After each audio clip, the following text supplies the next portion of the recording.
Howdy, howdy, howdy. I'm Hersey and welcome to the SportsterProject.com YouTube channel.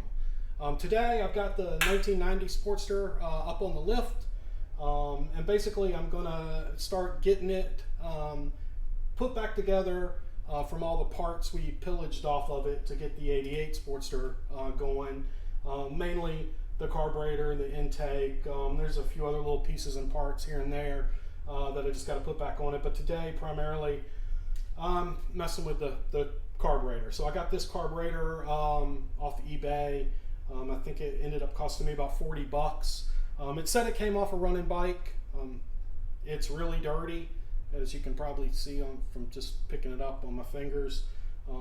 It's kind of nasty. So the first thing I'm going to do today to start working towards getting it ready to go on the bike is get it tore apart. So we can clean it, and ultimately then we'll rebuild it and get it all put back together. So going to move over to the workbench and we'll start tearing this thing down. Alright, so I'm over here on the workbench, got a few of my tools laid out, some picks, a couple of different screwdrivers, a drill, and a 5/32 drill bit. And we're going to get this carburetor tore apart. So one of the things on this carburetor still has the plug in it from the factory for the idle fuel mixture screw. There's a screw in here that has a point on it through a spring and a washer and a O-ring, so that you can adjust the fuel mixture. It's set from the factory and they don't expect you to tinker with it. So I'm actually going to be replacing this with a one that has a thumb screw that you can adjust the idle mixture, either lean it up or enrich it as needed. So what we have to do, we have to get this plug drilled out. Now it's kind of tricky. I already center punched it. I'm going to take a 5/32 drill bit, which I've taped off, so hopefully I don't go too deep. And we're going to try to drill this out. Now, what we do is get there in the center, and that center punch hole, and we're going to take it kind of slow, because they're right behind this plug. There is that screw, and you don't want to damage. You don't want to go too deep and damage that screw, and then you're not able to get the screw out, right? So, or you got to work a lot harder than what you probably want to get the screw out. I'm just going to go kind of slow. Keep checking how we're doing there. It's really hot out. It's hot in here in the garage. When I'm recording a video, that tape was just more in the way than anything else. We just got to go slow, because I have to turn the fans off. Otherwise the video picks up the fans. And it's just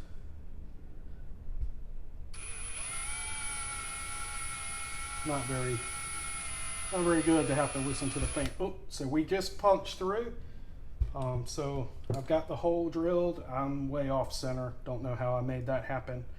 And then what I've got to do is get a screw in there to help get on that, so I can pop that plug out. And that plug came out on the screw. You can see that plug, and now you can see that mixture screw adjustment in there. Now, one of the reasons why I did this first is because you see all these shavings, right? I don't want those in the carburetor. So I'm going to clean all of this up and get this stuff out of the way. Just put it off in the floor and vacuum it up later.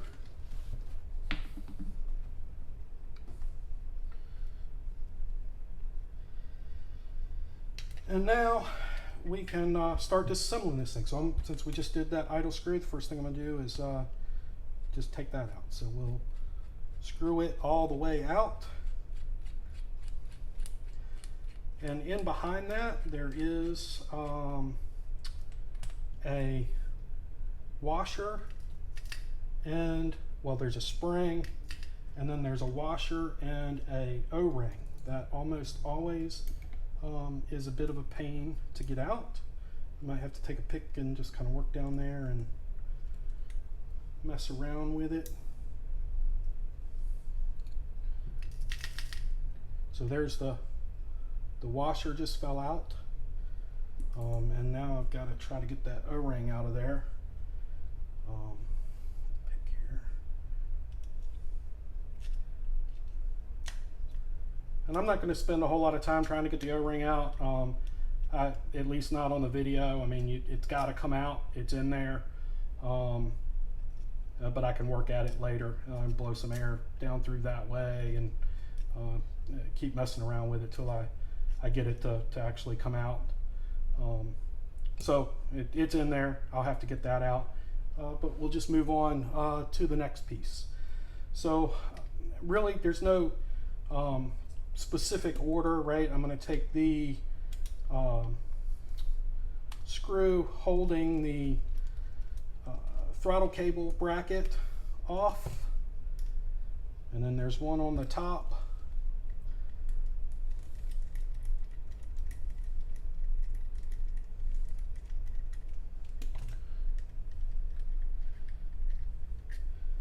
And then this bracket that holds the throttle and the idle cable comes off. Then I'll take the top off.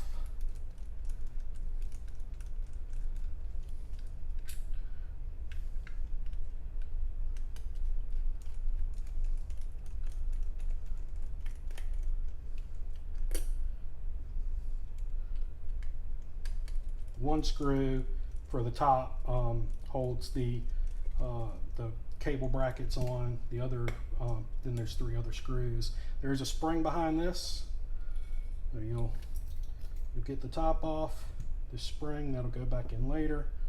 Then the diaphragm and the needle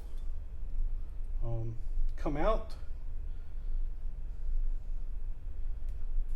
Diaphragm will check it for any tears or anything to see if it needs to be replaced. This one looks pretty good, so that'll get cleaned up and it'll go back in. So now we'll take the accelerator pump off. Oh, screwdriver. 3 bolts holding the accelerator pump cover on.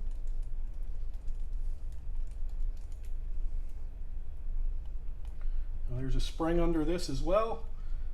This spring is actually going to get replaced, so if it goes flying across the way, who cares? It actually doesn't look to be in too bad a shape, but the kit that I have comes with a new spring, so it'll get replaced. And then the diaphragm here will come out. That'll end up getting replaced. And then there's a little O-ring in here. And that will also get replaced. So that's the accelerator pump. Now the accelerator pump rod is down in here. Sometimes it'll come out without you having to take the thing all the way apart. Sometimes it does not. Oh man, it looks like I'm going to have to pull the slide off. I didn't pull out the tools to be able to do that, so I'll have to take this snap ring off so that this here will come off, and then I can get the rod for the accelerator pump out. And see, when you do the throttle, it pushes that down, which pushes on this diaphragm against that spring, which shoots a stream of fuel up here, and then into the motor to make things go boom and make you go forward. So I'll have to pull that off and get that out. I've had issues with those to where if there's a bunch of, if this boot here is missing, or if there's a bunch of corrosion on the that rod, or you know the boot's missing and gunk has got down in there, well, where it will actually end up sticking, and that'll just stick, and you won't get that squirt of fuel when you get on the throttle. So now we'll take the bowl off, and actually when I take the bowl off, I'll be able to get that rod out. Now there's 4 bolts that hold the bowl. I told you it was hot. Look at all the dripping all over the place. It's been like 95 degrees. I'd rather it be hot than cold.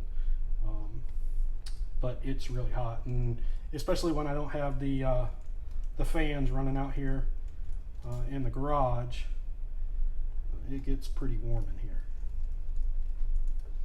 So I'll pull this off, and then they turn it this way, and the bowl will fall out. Now when the bowl falls out, then I can get that that boot off the accelerator pump arm there, and I can get it out. And so if you look at this, I mean, this one is fairly clean, but sometimes there gets some buildup of corrosion on there, or some gunk gets underneath the boot that can cause it to stick.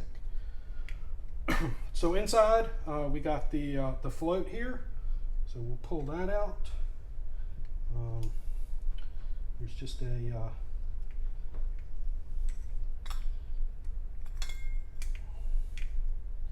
rod, a little pin holding the float in, and then you've got the float needle.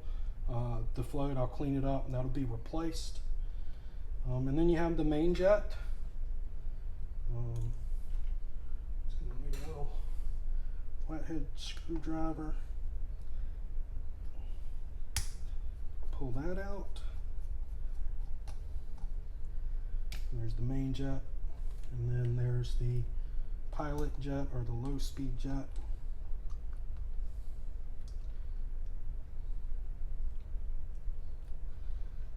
Somebody won't get that one down in there. When you put these jets in, you don't have to be crazy tight. You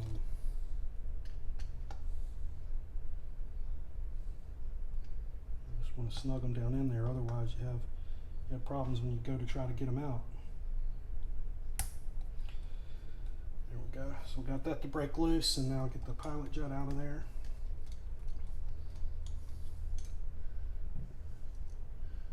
Here's the pilot jet. I don't really care what sizes they are right now, just because I'm going to retune it to go on that bike. It's probably going to take a 48 pilot jet, and I don't know what the main jet will end up being. I'll have to mess with that. I do have to get the emulsion tube out. On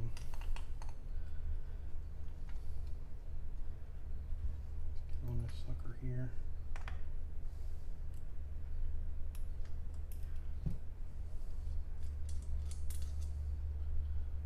That, and then the needle jet may or may not fall out.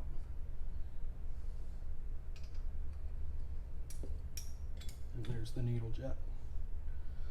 So the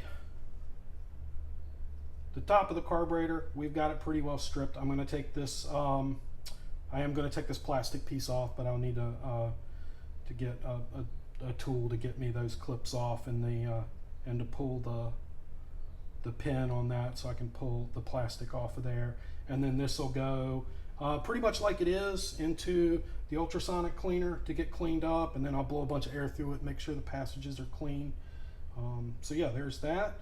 Then here's the bowl. On the bowl, there's a gasket right here, which will get replaced.